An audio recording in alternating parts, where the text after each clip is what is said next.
જૂનો છે.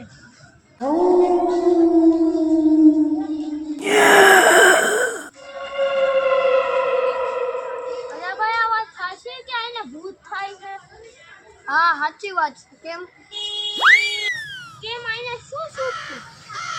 એમાં એવું હતું કે લગ્ન થતા હતા, રસોઈ બનતી હતી, બધા મોજૂદ હતા. રસોઈ બનતી હતી, બધા હાજર હતા. વરાજો, દુલ્હન, આ મંડપ સંગાયું હતું. તે બોમ્બ બ્લાસ્ટ થયો અને બધા મરી ગયા. તને કેમ ખબર? હું પંડિત હતો એટલે.